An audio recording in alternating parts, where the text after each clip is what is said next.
എല്ലാവർക്കും വിജീസ് കിച്ചൻ്റെ പുതിയൊരു വീഡിയോയിലേക്ക് സ്വാഗതം. ഞാൻ നിങ്ങളുടെ സ്വന്തം വിജയ. എൻ്റെ പ്രിയപ്പെട്ട ഓരോരുത്തർ സുഖമായിട്ടിരിക്കുന്നു. ദൈവം സഹായിച്ച് ഇവിടെ സുഖമായിട്ടൊക്കെ ഇരിക്കുന്നു. ഇന്നൊരു ദിവസം ദൈവം നമുക്ക് ദാനമായി തന്നതിന് ദൈവത്തിന് നന്ദി പറയാം. അപ്പോൾ രാവിലെ ഇഡ്ഡലിയാണ് ഉണ്ടാക്കുന്നത്. അപ്പോൾ ഇന്നത്തെ വീഡിയോ എന്ന് പറയുന്നത് 2 ദിവസത്തെ വീഡിയോയാണ്. കാരണം ഞാൻ ഈ അച്ചാറൊക്കെ ഇടുന്ന സമയത്തെ അധികം ഇങ്ങനെയുള്ള വീട്ടിലെ കുക്കിംഗ് വീഡിയോ അതൊന്നും എടുക്കാറില്ല. അപ്പം വീഡിയോ തീരെ ചെറുതായിരിക്കും. അതുകൊണ്ട് 2 ദിവസത്തെ അങ്ങ് അടുപ്പിച്ചിടുമ്പം ഒരു ഇച്ചിരി ലെങ്ത് കാണുമല്ലേ.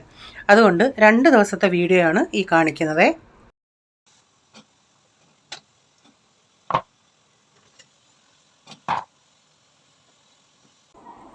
അപ്പോൾ എനിക്ക് നാളെ പ്രോൺസ് അച്ചാറിടണം. അപ്പോൾ അതുകൊണ്ട് ഇന്ന് ഇച്ചിരി കൂട്ടാനൊക്കെ അങ്ങ് കൂടുതലുണ്ടാക്കും. അപ്പോൾ ഞാനൊന്ന് നേരത്തെ നമുക്ക് മനസ്സിലൊരു കാൽക്കുലേഷൻ ഉണ്ടല്ലോ, എന്തൊക്കെ എങ്ങനെയൊക്കെയാണ് ഒന്ന് ടൈം ടേബിൾ നമ്മൾ ഒന്ന് മനസ്സിൽ കരുതി വെക്കുമല്ലേ. നാളെ രാവിലെ എന്തോ ചെയ്യണം, ഉച്ചയ്ക്ക് എന്തോ ചെയ്യണം, പിന്നെ അച്ചാർ എപ്പോൾ ഇടണം. അപ്പോൾ അതനുസരിച്ചെല്ലാം ഒന്ന് ഞാൻ നേരത്തെ ഒന്ന് കരുതി വെക്കും. അല്ലെങ്കിൽ രണ്ടുകൂടെ വീട്ടുജോലി അച്ചാറൂടാണെങ്കിൽ ആകെ കുളമായിപ്പോവും. അതുകൊണ്ട് നേരത്തെ ഇതെല്ലാം ഒന്ന് കണക്ക് കൂട്ടി വെക്കും. അതനുസരിച്ച് ഇപ്പം നമുക്ക് ഇങ്ങനെ ലോട്ടായിട്ട് വലിയ 10-15 കിലോ അല്ല എങ്കിലും 1-2 കിലോയുടെ കണക്കാണെങ്കിൽ നമുക്ക് അതനുസരിച്ച് ചെയ്യേണ്ടുന്നതെല്ലാം ചേരുവകൾ ചേർത്ത് അതെല്ലാം ചെയ്യണമല്ലോ. അപ്പോൾ അതിൻ്റേതായ രീതിയിൽ നമുക്ക് സമയം എടുക്കും. അപ്പോൾ എനിക്ക് പ്രോൺസ് അച്ചാറാണ് നാളെ ഇടേണ്ടത്. അപ്പം പ്രോൺസ് ഇപ്പം 1 കിലോയോ 1.5 കിലോ, ഇപ്പം നമുക്ക് 1/2 കിലോയുടെ ഓർഡർ ആണെങ്കിൽ നമുക്കൊരു 1.5 കിലോയിലും വാങ്ങിച്ചേ ഒക്കത്തുള്ളൂ. 1.5 കിലോ വാങ്ങിക്കുവാണെങ്കിൽ നമ്മൾ അച്ചാറിട്ട് വരുമ്പം 1/2 കിലോയും ഒരു ഇച്ചിരിയും കൂടെ കിട്ടും. നമുക്ക് ഈ ഞാൻ വാങ്ങിക്കുന്നത് ടൈഗർ ടൈപ്പ്, അതിൻ്റെ ആ തോട് പോകുമ്പം തന്നെ പുള്ളിക്കാരൻ തന്നെ ഞങ്ങൾക്ക് തൂക്കി കാണിച്ചു തരാം. 1 കിലോ വാങ്ങിക്കുവാണെങ്കിൽ നമുക്കതിൽ ആ മാംസം കിട്ടുന്നത് 300-350-400 കിട്ടത്തുള്ളൂ. പകുതി കൂടുതലും അങ്ങ് തോടാണ് അതിൻ്റെ പോകുന്നത്. പിന്നെ അതങ്ങോട്ട് നമ്മൾ അടപ്പത്തോട്ട് ഇടുമ്പോഴേ അറിയാമല്ലോ, അതിൽ നിന്നങ്ങ് വെള്ളമാണ് ഇറങ്ങുന്നത്. അപ്പോൾ അതനുസരിച്ച് നമുക്ക് വാങ്ങിച്ചാലേ ഒക്കത്തുള്ളൂ.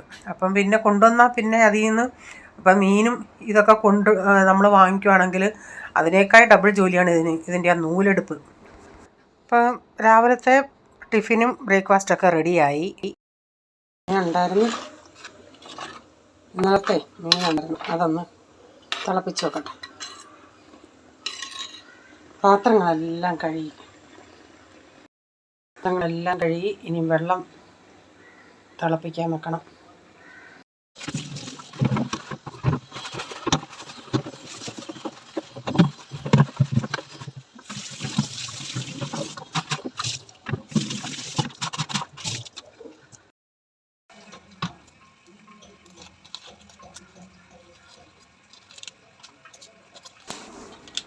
തോരൻ വെക്കുന്നത് കാവേജും ഒരു ക്യാരറ്റും ഇട്ടിട്ടാണ്. കാവേജിൻ്റെ തൊലി ഇങ്ങനെ ഇളക്കുമ്പോൾ തോറും അത് അകത്തോട്ട് ഇത്തിരി കറുപ്പായിട്ട് തോന്നും. അപ്പം ഞാൻ പിന്നെ കറുത്ത സ്ഥലം ഇച്ചിരി അങ്ങ് കട്ട് ചെയ്ത് കളയാമെന്ന് വെച്ച്. അപ്പോൾ ഇത് ഇത്തിരി കൂടുതലായിട്ട് എടുക്കുമ്പോൾ പിന്നെ നാളെ എനിക്ക് തോരൻ വെക്കണ്ടല്ലേ, അപ്പം അതനുസരിച്ച് ചെയ്താൽ മതി. അതുകൊണ്ടാണ് ഞാൻ ഇത്തിരി കൂടുതലെടുത്തത്.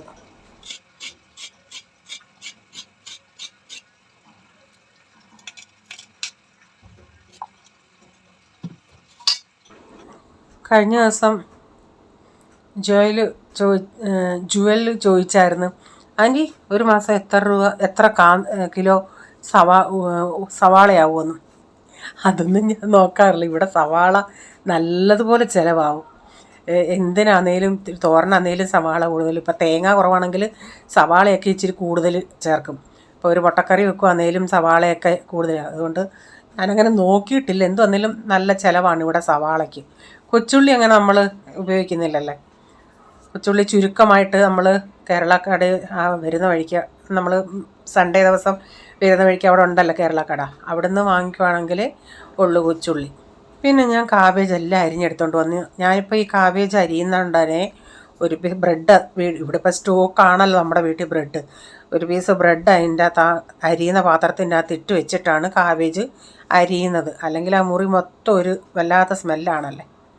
ഞാനിന്ന് തോരൻ വെക്കാൻ നേരം ഇച്ചിരി ഉഴുന്ന് പരിപ്പ് കൂടെ ചേർത്തിട്ടുണ്ട്. അപ്പോൾ ഈ റേച്ചാൻ ഈ സാധനങ്ങളൊക്കെ ഓർഡർ ചെയ്യുമ്പോഴേ ജിയോ മാർട്ടിലൊക്കെ ഈ 3 മിനിറ്റ് ഈ പൊഹ, പിന്നെ നമ്മുടെ മസാല ഓട്സ് ഇതൊക്കെ ഓർഡർ ചെയ്യും, ഈ 10 രൂപ പാക്കറ്റ്. അപ്പോൾ അതൊന്ന് വാങ്ങിക്കാൻ ഇങ്ങനെ ഈ ഓർഡർ ചെയ്യുന്നത് റേച്ചാൻ്റെ ഓഫീസിൽ അവർക്ക് പിയൂണുണ്ട് ഈ കുക്കിംഗ് ഒക്കെ ചെയ്ത് കൊടുക്കാൻ. അപ്പോൾ ഈ ഇരുന്നുള്ള ജോലിയല്ലേ, അപ്പം ബോറായിട്ട് തോന്നുന്നുണ്ടേ ഈ പിന്നെ 3 മിനിറ്റ് കൊണ്ട് ഉണ്ടാക്കാവുന്ന പുകയുടെയൊക്കെ പാക്കറ്റ് വരും. അപ്പോൾ ഇൻസ്റ്റൻ്റായിട്ട് അത് വാങ്ങിച്ചുകൊണ്ട് പോകും. വൈകിട്ട് ഒരു 4-5 മണിയൊക്കെ ആകുമ്പം ഒന്ന് തിന്നാനായിട്ട്. അപ്പോൾ ഇന്ന് മസാല ഓട്സ് ഉണ്ടായിരുന്നു അതിൻ്റെ അകത്ത്. അപ്പോൾ അത് കണ്ടോണ്ടേ പ്രൈസം പറഞ്ഞു പറഞ്ഞു അവന് വേണമെന്ന്. അതിൻ്റെ ഇടയ്ക്ക് ഞാൻ എന്താണ്ട് ഈ കാബേജിൻ്റെ അകത്തൊരു ഇച്ചിരി ഈ ഇഞ്ചിയും കൂടെ കൊത്തി അരിഞ്ഞിട്ടുണ്ടേ. അപ്പം പ്രൈസം കുറേ നേരം കൊണ്ട് എൻ്റെ പുറകെ നടക്കും, അതൊന്ന് ഉണ്ടാക്കിത്താന്ന് പറഞ്ഞു. ഞാൻ പറയണ മോനെ എൻ്റെ കൈ ഒന്ന് ഒഴിഞ്ഞോട്ടെ. കൈ ഒഴിയുന്നതല്ല, ഈ ഗ്യാസ് ഒന്ന് ഒഴിക്കും. 4 ഉണ്ടെങ്കിലും വലിയ പാത്രങ്ങൾ വെക്കുകയാണെങ്കിൽ നമുക്ക് 4 വെക്കാൻ ഒക്കത്തില്ല. അതേസമയം ചെറിയ പാത്രങ്ങളാണെങ്കിൽ 4 വെക്കാം. എനിക്കല്ലേലും ഇപ്പം ചില യൂട്യൂബിലൊക്കെ ഓരോരുത്തർ പറയുന്നത് കാണാം, ഇതിൻ്റെ ഗ്ലാസ് പൊട്ടിത്തെറിച്ച് അങ്ങനെയൊക്കെ ആകുമ്പോൾ എനിക്ക് പേടിയാണ് 4 കൂടെ ഒരുമിച്ച് കത്തിക്കാൻ. കാരണം ചൂട് 4 സൈഡിൽ നിന്നുള്ള ചൂട് തട്ടിയേ അങ്ങനെ.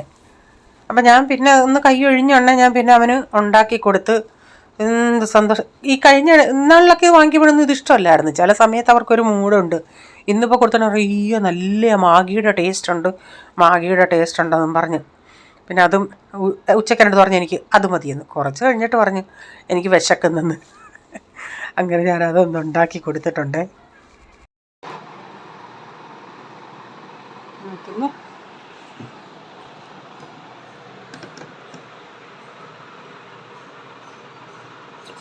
ഈ തലേന്ന് എടുത്ത് മാറ്റിയത്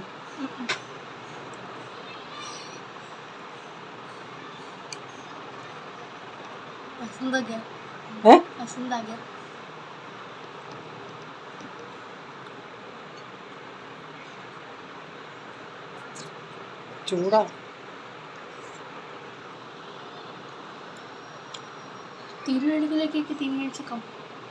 ഓ ഇത് അതി അങ്ങനൊക്കെ എഴുതിയെന്നും പറഞ്ഞു.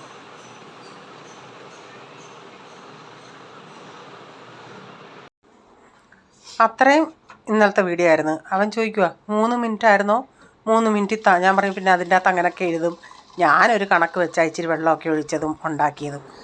ചില സമയത്ത് ഈ പോള് അവനുള്ള മാഗി ഉണ്ടാക്കുമല്ലേ, അപ്പോൾ ഇവിടെ ഒരു കപ്പുണ്ട് 250 ml കപ്പ്. അവൻ ആ കപ്പിൻ്റെ അകത്തെടുത്ത് മെഷർമെൻറ്റ് എടുത്ത് വെള്ളം കറക്റ്റ് ഒഴിക്കത്തുള്ളൂ. ഞാൻ അങ്ങനെയൊന്നുമല്ല, ഞാൻ എൻ്റെ മനസ്സിനൊരു കണക്ക് വെച്ച് അങ്ങനെ അങ്ങ് ഒഴിക്കത്തേ ഉള്ളൂ. അപ്പോൾ ഇന്ന് ആൾക്ക് ഞാൻ ഇച്ചിരി മഞ്ഞപ്പൊടി ഇട്ട് അവന് സെപ്പറേറ്റ് എടുത്തിട്ടുണ്ട്. പാല് എടുത്തിട്ട് പഞ്ചസാര ഒരുമിച്ചിട്ടിട്ട് ഇച്ചിരി ഒരു പേരിന് വേണ്ടി ഇച്ചിരി അവൻ്റെ വയറ്റിൻ്റെ ആയിക്കോട്ടെ എന്ന് പറയും. ഓർക്കുന്ന സമയത്ത് ഞാൻ ഇങ്ങനെ ഇച്ചിരി മഞ്ഞളിട്ട് കൊടുക്കും. അല്ലെങ്കിൽ അവന് ചുമ ഇതൊക്കെ ആയതുകൊണ്ട് ഇച്ചിരി മഞ്ഞപ്പൊടി ഇട്ട് കൊടുക്കുന്നത് നല്ലതാണ്. അപ്പം ബാക്കിയുള്ളവർ കോഫി ഉണ്ടാക്കിയിട്ട് ചിലപ്പോൾ ഞാനും ഒരു ഇച്ചിരി എടുക്കും കോഫി. എനിക്ക് ചായ അത്ര ചില സമയത്ത് കൊണ്ട് ചായയൊക്കെ ഇഷ്ടം കോഫിയാണ്.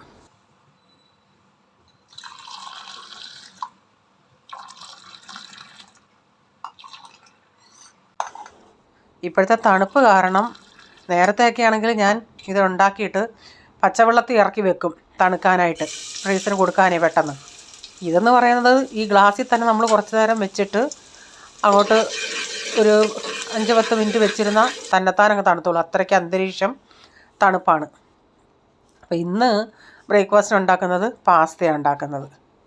അപ്പോൾ ഞാൻ ഈ കാബേജും ക്യാരറ്റും ക്യാപ്സിക്കും ഒക്കെ ഇന്നലെ രാത്രിയിലേ അങ്ങ് അരിഞ്ഞ് വെച്ച്, സവാള ഇപ്പോൾ ഒന്ന് അരിഞ്ഞ് ഒന്ന് വഴറ്റി, എന്നിട്ട് ബാക്കി പച്ചക്കറികളും കൂടെ ഇട്ട് കൊടുത്തിട്ടുണ്ട്. ഇപ്പം കഴിഞ്ഞ പ്രാവശ്യവും ഈ പിള്ളേർ പറയുന്നത് കേട്ട് മമ്മി ഇപ്പം ഉണ്ടാക്കി മമ്മിക്ക് ശരിയാവുന്നില്ല, കഴിഞ്ഞ പ്രാവശ്യം ഇത്തിരി വേവായിപ്പോയി. അല്ല വേവാതെ നല്ല ഇതായിട്ടിരിക്കുന്നേ നല്ലത്. ഞാൻ അത് ചിലപ്പം പ്രഷർ ഇത്തിരി തുറന്നു വിടാൻ മറന്നു പോകും. ഈ കുക്കറേ നല്ല കുക്കറാണ്, നന്നായിട്ട് പെട്ടെന്ന്. ചില കുക്കറുകളാണെങ്കിൽ നമ്മൾ 4-5 പറയുമായിരുന്നു. ആ ഫ്രണ്ട് റൂമിലെ ഷോക്കേസിൻ്റെ അകത്തല്ലിയുള്ള കൂടുതലും പാത്രങ്ങളൊക്കെ ഞാൻ അതിൻ്റെ അകത്ത് ബൗളും അങ്ങനെയുള്ള പൊട്ടുന്ന ടൈപ്പ് അതിൻ്റെ അകത്താണ് വെച്ചേക്കുന്നത്. ഈ ഷോക്കേസ് ഇവിടുന്ന് എടുത്തങ്ങ് മാറ്റ്, ഹോളിൽ സ്ഥലമില്ലെന്ന്. ഞാൻ പറഞ്ഞു ഞാൻ ഈ സാധനങ്ങളെല്ലാം എവിടെ എടുത്തുകൊണ്ട് പോകും, നിൻ്റെ തലയിലോട്ട് ചാക്കി കെട്ടി വെക്കട്ടോ എന്ന് ചോദിച്ചു. ഞാൻ എവിടെ കൊണ്ട് വെക്കാൻ, എവിടെയെങ്കിലും വെക്കാൻ സൗകര്യം ഉണ്ടായിരുന്നെങ്കിൽ ശരി. ആ ഹോളിൽ അങ്ങനെ കൺജസ്റ്റഡായിട്ട് കിടക്കുന്ന ഇപ്പോൾ സൗകര്യം ഇല്ലെങ്കിൽ നമ്മൾ എന്തോ ചെയ്യും? ഞാൻ ഈ പാത്രങ്ങളും എല്ലാം കൊണ്ട് എങ്ങോട്ട് വെക്കണം? അതുകൊണ്ടാണ് ഞാൻ ചിലതൊക്കെ ഞാൻ ഈ ഓൺലൈനിൽ കാണുന്നുണ്ടെ വാങ്ങിക്കണമെന്നുണ്ട്. പക്ഷേ ഇതെല്ലാം എവിടെ കൊണ്ട് വെക്കും ഞാൻ?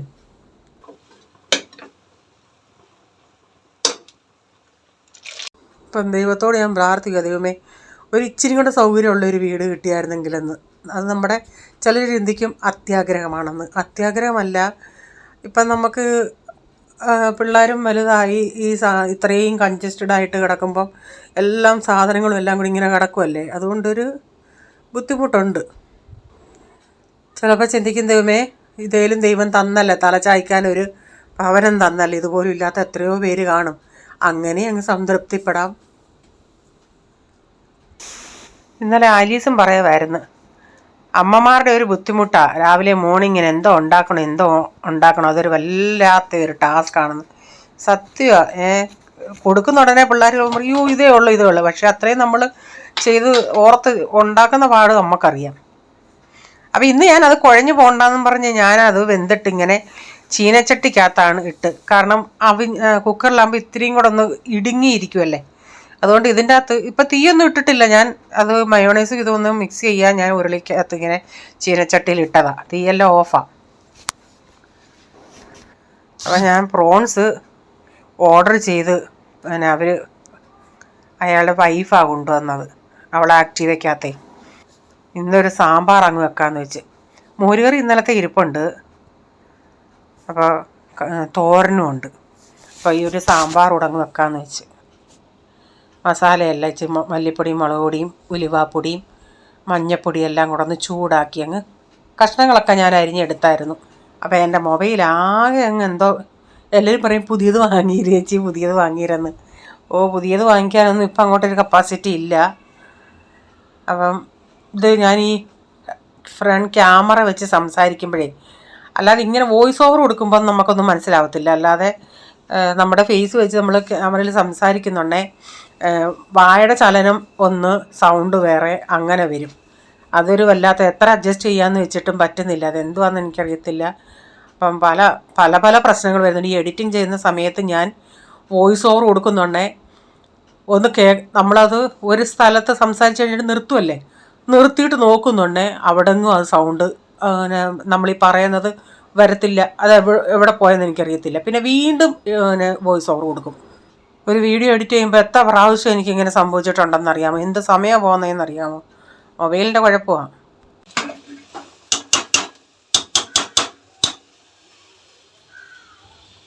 എല്ലാം പെട്ടെന്ന് ചെയ്തിട്ടേ പ്രോസസ്സറിടണം.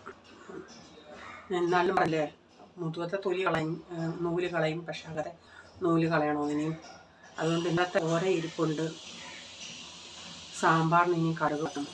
ചോറ് തിളപ്പിച്ചിട്ട് ഇനി ഇത് ചെയ്യട്ടെ. ഇന്ന് തന്നെ അർജൻറ്റ്, അവർക്ക് വെള്ളിയാഴ്ച സൺഡേ ആ കൊച്ചു പോകുന്നത് പൂനെക്ക്. അപ്പം ഞാൻ ഇന്നിപ്പോൾ ഇടുവാണെങ്കിൽ നാളെ അയച്ചാൽ ഇവിടെ ഞങ്ങളുടെ മുമ്പിൽ തന്നെ ഈ കൊറിയറുകാരുടെ കാര്യമല്ലേ, സാധാരണ പിറ്റേന്ന് തന്നെ കിട്ടേണ്ടതാണ്. അത്രയ്ക്ക് താനെ വേണ്ടിയത്. ഇവർ ചിലപ്പം ഡിലേ ആക്കിയാകും ഞാൻ പറഞ്ഞു എന്തുവായാലും ഞാൻ അയക്കാം. എനിക്ക് അയച്ചു കഴിഞ്ഞപ്പോൾ നമുക്കൊരു ടെൻഷൻ, അവർക്ക് അത്യാവശ്യമായിട്ട് ചെയ്തിട്ട് കിട്ടിയില്ലെങ്കിലും ഞാൻ കൂടെ ആദ്യമേ അങ്ങ് നമ്മൾ പോകുന്നതിന് മുമ്പട്ടും കിട്ടിയാൽ മതിയായിരുന്നു. ഞാൻ അതിൻ്റെ പരിപാടി ഞാൻ ചെയ്യട്ടെ.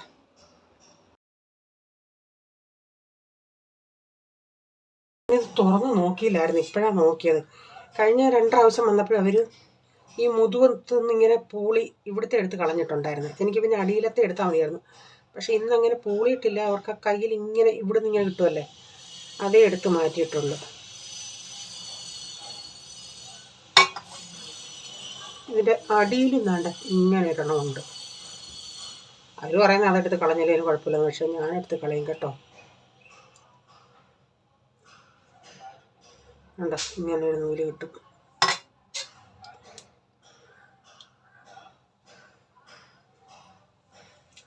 പിന്നെ കണ്ടിക്കാൻ നേരം ഉണ്ടെങ്കിലേ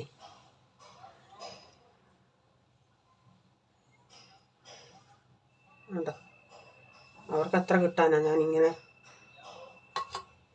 ഞാൻ വേറൊരു ബൗളിലോട്ടാണ് ഇടുന്നത്.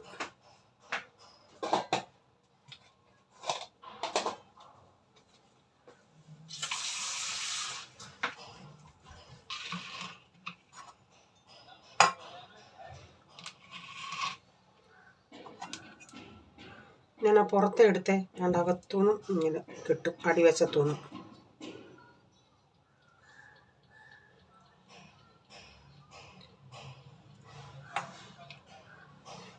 ഇത് അടിവശത്തെ കുഞ്ഞതാണ്, എന്നാലും ഞാൻ എടുക്കും. അന്നേരം ഞാൻ ഈ അച്ചാറിട്ട് അവർക്ക് കിട്ടുകയും ചെയ്ത്. അത് കഴിഞ്ഞിട്ട് ഇപ്പോഴാണ് ഞാൻ വീഡിയോ ഇടുന്നത് കേട്ടോ. അപ്പോൾ ഇത് വൈകുന്നേരം ഇപ്പോഴത്തെ ഉച്ചക്കത്തെ എല്ലാം ഈ കഴിഞ്ഞിട്ട് ഞാൻ അപ്പോഴത്തേക്കും ഇതിൻ്റെ ഈ നൂലെല്ലാം എടുത്ത് കളഞ്ഞു. പിന്നെ മാരിനേറ്റ് ചെയ്ത് വെച്ച് രാത്രിയിലാണ് അച്ചാറിടാൻ പോകുന്നത്. അപ്പോൾ സാമ്പാർ ഒന്ന് വിസിലൊക്കെ അടിച്ച് വന്നായിരുന്നു. അതിനിടയ്ക്ക് പിന്നെ കടുകൂടെ വറക്കണമായിരുന്നു. അത് കഴിഞ്ഞിട്ടാണ് ഞാൻ ഇത് ചെയ്യാനായിട്ട്. ഇത് ഞാൻ പിന്നെ ഇവിടെ നിന്നിങ്ങനെ ചെയ്യാറില്ല. ഞാൻ അകത്ത് പോയിരുന്ന് എത്ര നേരം നിൽക്കണം, അകത്ത് പോയിരുന്നാണ് ഞാനിത് ചെയ്യുന്നത്. അന്നേരം സാമ്പാർ കഷ്ണങ്ങളൊക്കെ എല്ലാം വെന്തായിരുന്നല്ലേ. ഞാൻ അന്നേരം ഇടയ്ക്കൊന്ന് നോക്കി, അതിലൊന്ന് ഉപ്പ് നോക്കാമെന്നും പറഞ്ഞ് നോക്കി. എൻ്റെ ചിന്ത ഉപ്പ് ഇട്ടിട്ടുണ്ടായിരുന്നെന്നാ.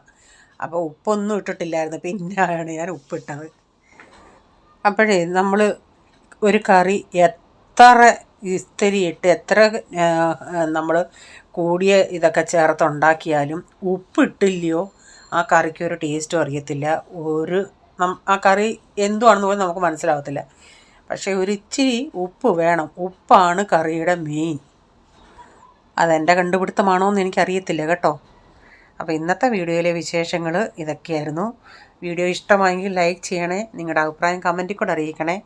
സബ്സ്ക്രൈബ് ചെയ്യാതെ ആരെങ്കിലും വീഡിയോ കാണുന്നുണ്ട്, വീഡിയോ ഇഷ്ടമായി വീണ്ടും ഈ ചാനൽ കാണണമെന്ന് ആഗ്രഹം ഉണ്ടെങ്കിൽ ഒന്ന് സബ്സ്ക്രൈബ് ചെയ്തിട്ട് ബെല്ലൈക്കൺ ബട്ടണൂടെ പ്രസ് ചെയ്യുകയാണെങ്കിൽ ഓൾ എന്നൊരു ഓപ്ഷൻ വരും. അതോടെ പ്രസ് ചെയ്യുകയാണെങ്കിൽ ഞാനിന്ന് വീഡിയോയുടെ നോട്ടിഫിക്കേഷൻ നിങ്ങൾക്ക് എന്നും വരുന്നതായിരിക്കും. ഇനിയൊരു പുതിയ വീഡിയോയുമായി വരും വരെ bye. God bless you all. Thank you. Take care. Bye. See U.